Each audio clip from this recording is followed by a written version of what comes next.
Hello everyone, welcome to Nuri Does Engineering.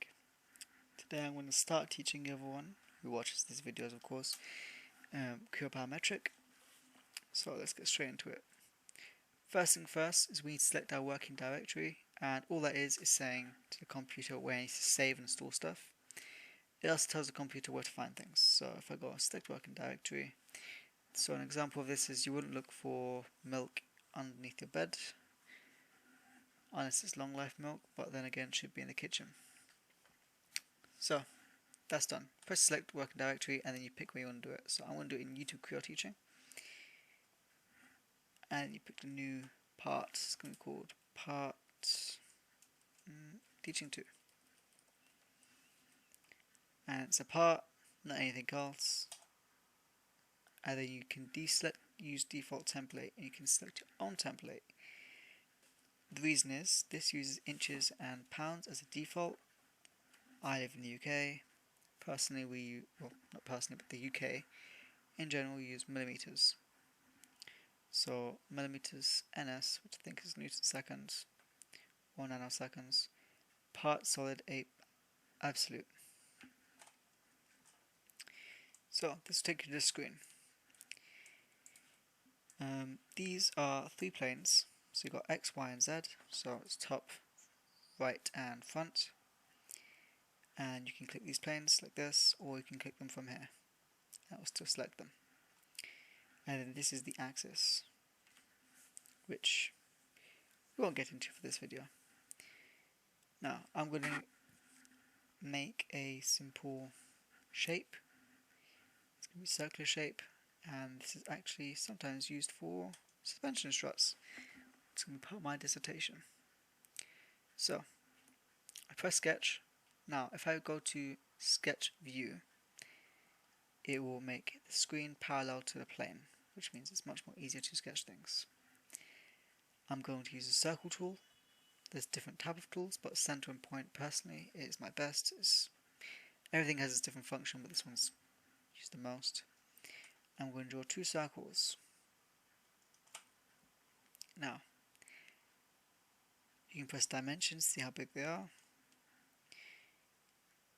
These need to be 20 millimeters ounce diameter with a wall thickness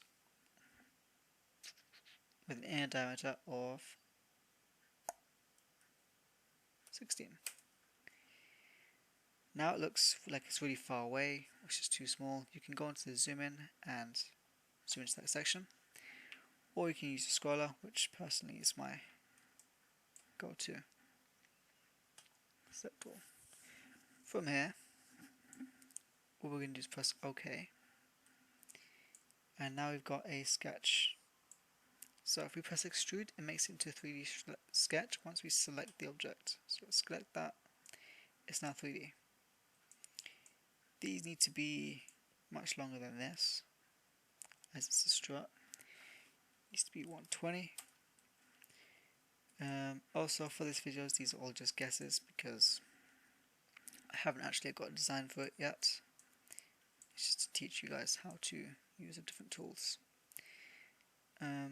So variable here, that's when you want to just do it on one plane, just like to the right or to the left or up or down. If you go symmetric, it does both sides of the plane equally, right? So that's the difference. That's the sketch, and that's symmetric, and then variable is this one. Reference, to reference, is when you set a reference, and then we'll go all the way to the reference, but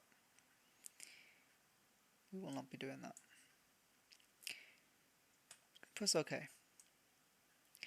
Now for manufacturing purposes, you usually don't keep these cut straight, so we're going to chamfer it, but that's all we will do for this. There's a few other things, but as I said, just to teach you guys how to do this. We'll do other things like threading and all that stuff in other videos. So if we have chamfer, and now someone won't cut themselves when they're touching the thing. So that's it. Just a quick YouTube video on how to sketch and how to extrude. Nothing more. You can add a chamfer. And then it's also how to create a part and select a working directory. These are really useful. and these are more of your like your bread and butter things you'll use all the time. You won't make a 3D part without extruding it, and to extrude it you need to sketch. So thank you for watching, and hopefully you can watch another video. Have a nice day.